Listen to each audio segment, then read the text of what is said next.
దేవుని నామానికి స్తోత్రములు. ఈ ఉదయకాల సమయంలో మీ అందరికీ కూడా నా హృదయపూర్వకమైనటువంటి వందనాలు తెలియజేస్తున్నానండి. ఈ దినము దేవుడు మీతో మాట్లాడుతున్నటువంటి మాట, దేవుడు పలికిన మాట నెరవేరుతుంది, జరుగుతుంది దేవుని బిడ్డలారా. అందుకే వాక్యం సెలవిస్తూ ఉంది కదా, ఆదికాండము 1వ అధ్యాయం 3వ వచనంలో, దేవుడు వెలుగు కమ్మని పలుకగా వెలుగు కలిగెను. దేవుడి నోట నుండి వచ్చినటువంటి మాటలు ఏదైనా సరే అవి జరుగుతాయి. అది కీడే కావచ్చు, అది మంచే కావచ్చు, అదేదైనా సరే అవి ఖచ్చితంగా అక్కడ జరుగుతాయి. అందుకే దేవుడి నుండి వచ్చినటువంటి ప్రతి మాట కూడా నెరవేరుతుంది అని చెప్పేసి అని జనులు దేవుని యందు భయము భక్తి కలిగి ఉంటే, మీ జీవితంలో ఉన్నటువంటి చీకటి కావచ్చు, అగాధం కావచ్చు, ఆర్థిక పరిస్థితులే కావచ్చు, ఎలాంటి సమస్యలైనా దేవుడు పలుకుతున్నటువంటి మాట వెలుగు కమ్మని పలకగా వెలుగు కలిగెను. దేవుని బిడ్డలారా, దేవుడు ఈరోజు నీ కుటుంబంలో ఒక మాటని పలుకుతూ ఉన్నాడు. నీ కుటుంబంలో నష్టము, కష్టములు, వేదనలు, బాధలు, సమస్తమైన అనారోగ్యము కావచ్చు, మరి ఏదైనా సరే వెలుగు ఆయన నీ కుటుంబంలో పలుకుతున్నాడు. ఏ చీకట్లో ఉన్నావో, ఏ చీకటి బాధని నువ్వు భరిస్తూ ఉన్నావో, ఎలాంటి చీకటి శక్తుల ద్వారా నువ్వు శ్రమ పడుతూ ఉన్నావో, ప్రతి దాన్ని కూడా ఆయన వేరు చేస్తూ నీ కుటుంబంలో వెలుగు అనగా సంతోషము, సమాధానము ఇవ్వబోతూ ఉన్నాడు. నీ జీవితంలో అద్భుతమైన కార్యాన్ని దేవుడు చేయబోతూ ఉన్నాడు. అందుకని ఆయన దేవుడు వెలుగు కమ్మని పలుకగా వెలుగు కలిగెను అని వాక్యం సెలవిస్తాను. మనుషులు కావచ్చు, అధికారులు కావచ్చు, మాట ఇస్తారు కానీ వారు నెరవేర్చరు. మన దేవుడు పలికితే ఆ మాట నెరవేరుతుంది. దేవుని బిడ్డలారా, కొన్నిసార్లు దేవుడి ఎదురు నుండి వచ్చే మాట వెంటనే అక్కడ జరుగుతుంది. కొన్నిసార్లు అది లేటుగా జరుగుతుంది. కానీ మాట ఇచ్చిన దేవుడికి మాత్రం మాట తప్పడు. ఆయన మాట పలికి ఉన్నాడంటే అది జరుగుతుంది. వాక్యం సెలవిస్తా ఉంది కదా, రోమీయులకు రాసిన పత్రిక 16వ అధ్యాయం 20వ వచనంలో, సమాధానకర్తయగు దేవుడు సాతానును మీ కాళ్ళ కింద శీఘ్రంగా చితుక త్రొక్కించును. మన ప్రభు అయిన యేసుక్రీస్తు కృప మీకు తోడయుండును గాక. దేవుని బిడ్డలారా, ఎప్పుడైతే దేవుడు నీ కుటుంబంలో వెలుగు కలుగును గాక అని పలికి ఉన్నాడో, నీ కుటుంబంలో ఉన్నటువంటి చీకటి అంతా కూడా అది దూరం అయిపోతూ ఉంది.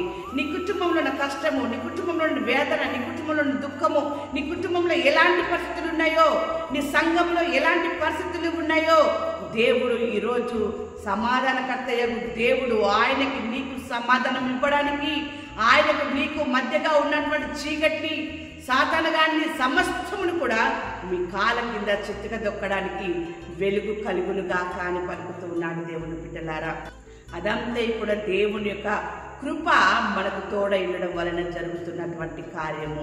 అందుకనే వాక్యం సెలవిస్తూ ఉంది కదా, ఇక్కడ దేవుని యొక్క వాక్యం ఈ రీతిగా ఉంది.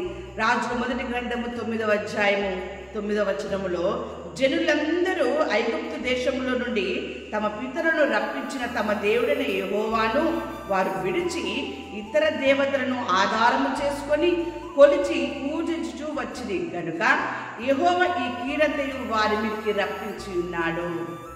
మేలు చేస్తున్న దేవుడు కీడును కూడా చేస్తూ ఉన్నాడు. అంటే వెలుగు పలుకుమనగా వెలుగు కలిగింది కదా, చీకటి కూడా వస్తుంది. నీ కుటుంబంలో ఎలాంటి సంతోషం, సమాధానం ఇస్తూ ఉన్నాడో, నీ కుటుంబంలో అలాగునని చీకటిని, కష్టమును, దుఃఖమును కూడా కలగజేస్తున్నాడు. దానంతటికి కారణం మీరే, దానంతటికి కారణం నీవే. దేవుని బిడ్డలారా, జనులందరూ కూడా ఐగుప్తు దేశంలో నుండి తమ పితరులను రప్పించిన తమ దేవుడైన యెహోవాను వారు విడిచి, దేవుణ్ణి విడిచి ఇతర దేవతలను ఆధారం చేసుకొని కొలిచి పూజించుచూ వచ్చింది కనుక యెహోవా నీ ఇంటి మీదకి కీడు రప్పించి ఉన్నాడు. దేవుని బిడ్డలారా, నీ ఇంటి మీదకి శ్రమ రప్పించి ఉన్నాడు, నీ ఇంటి మీదకి అపాయము రప్పించి ఉన్నాడు. ఎందుకంటే ఆయన రోషము కలిగిన దేవుడు, ఆయన రోషము కలిగిన దేవుడు. వెలుగు కలగగా నీ కుటుంబంలో వెలుగైనప్పుడు నువ్వెందుకు వెలుగు పలికినటువంటి దేవుని విడిచిపెట్టి ఇతర దేవతలను ఆశ్రయించి ఉన్నావు?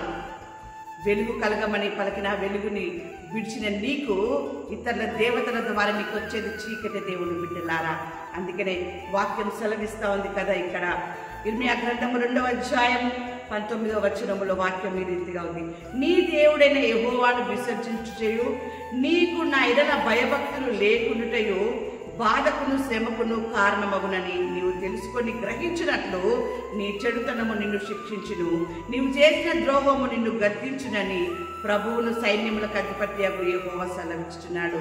ఎందుకు నా కుటుంబంలో ఇలా జరుగుతుంది అంటే నీవు చేసినటువంటి తప్పిదమే. దేవుని యందు నీకు భయము భక్తి అని లేకపోవడం వలనే నీ జీవితంలో చీకటి కలుగుతుంది. ఎప్పుడైతే నువ్వు పశ్చాత్తాపపడి నీ పాపమును ఒప్పుకొని దేవుని పాదాల దగ్గర నువ్వు మొరపెడుతూ వేడుకుంటావో, పాప క్షమాపణ కలగాలి అని చెప్పి నీ యొక్క పాపములు ఎప్పుడైతే ఒప్పుకుంటావో, సాతాను గాని నీ కాళ్ళ కింద చితికె దొక్కేటటువంటి పరిస్థితిలో అటువంటి బలమును శక్తిని ఆయన నీకు అనుగ్రహిస్తాడు. ఆ రీతిగా నీకు నీ కుటుంబానికి వెలుగు కలుగును గాక. దేవుడు చెప్పినటువంటి ప్రతి మాట, దేవుడు పలికినటువంటి ప్రతి మాట మీ జీవితంలో మీ కుటుంబంలో నెరవేరును గాక. దేవుని బిడ్డలారా, యెహోవాయే నీకు నిత్యమైన వెలుగుగా ఉండును, నీ దుఃఖములు సమాప్తములగును. దేవుని బిడ్డ, ఎప్పుడైతే నువ్వు దేవునికి దగ్గర అవుతావో, దేవుని యొక్క పాదాల దగ్గర నువ్వు ఉంటావో, నీ దుఃఖ దినములన్నీ కూడా సమాప్తములై నీకు నీ కుటుంబానికి నీ సంఘానికి వెలుగుతో ఆయన నింపును గాక.